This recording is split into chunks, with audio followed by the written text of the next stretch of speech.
Sandra McCoy, and I love Lafayette Park. Mother and I moved from beautiful Green Acres in Detroit to beautiful Lafayette Park. And so this allowed us to continue our friendships. Well, what possessed us was this was the closest urban community, something new being built that was something like Chicago. It was something like New York or Toronto, where there was life and vibrancy and diversity. I mean, it was kind of a pioneer group, a bunch of free spirits. It's nice being able to walk downtown. I can walk to church. I can also look over and see Ford Field, and it's just breathtaking. Well, it's private and yet it's public, and it's just extra special, and the people have been so nice over the years.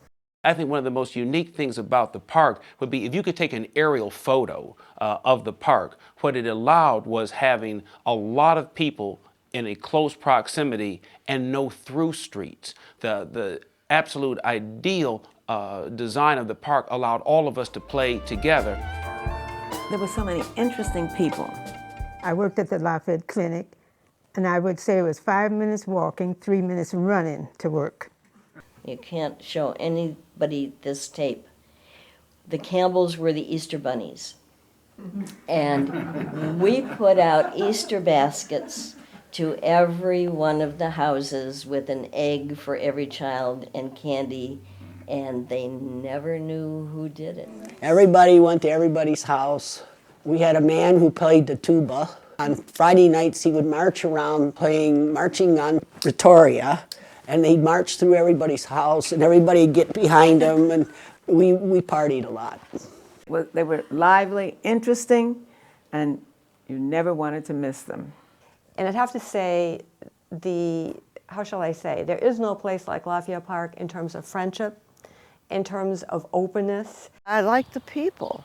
We had people from all over the world. We had people that moved in from the suburbs because they wanted their kids to have a more integrated community. We had a lot of very special people here. I'd like to talk about what being the mother of children in this area was like, because it was terrific. Any parent was about the same distance from getting to the edge of the park and yelling, "Get back in here, the street lights have come on," and we'd all scatter at the same time.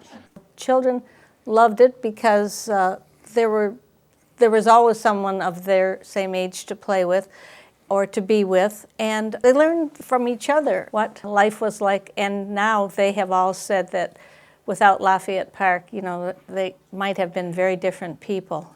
We were talking about your parents not really worrying about where we were. At 10 o'clock at night, we were eating ice cream with a common bowl. One spoon for everybody. I don't know if parents would like that today, but we were all enjoying the ice cream. And we would walk each other home at night, and I used to spend the night down here a lot with different friends. Ruth Ballou, I bet, may have taught more Lafayette Park children than any one teacher Chrysler School ever had. I was asked to start the school. So I started Chrysler School at a townhouse and had all 8 grades, and 4 kindergartners were added. And that was in 1959. Parents participated a lot. You had parents teaching classes at night. Some of them wanted the children to take cooking, and you had cooking and sewing and just everything. A lot of the parents worked at Wayne University, so they came home and we had different night classes. And I remember David Bush, a first grader, saying, "Mike, you've got to study hard so you can go to a good college and not a bad college." So that was the quality of kids we had. We had wonderful students that really wanted to learn. Detroit was becoming integrated, and this was one place where it seemed people would accept it. It was, for me, sort of the way the world should be, that there were young people and old people. There were white people, black people, Chinese people, Indian people. There were people from everywhere. Our daughter had a birthday party, and one of the members of our family from out of town happened to be here. It was a lunch party. She had 5 or 6 friends for lunch. After they all left, the family member said, "Doesn't your daughter have any friends who are white.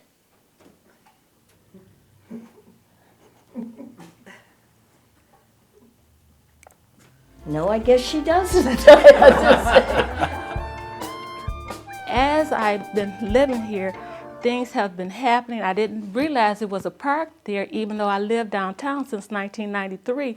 And then I can use that park when I walk through it.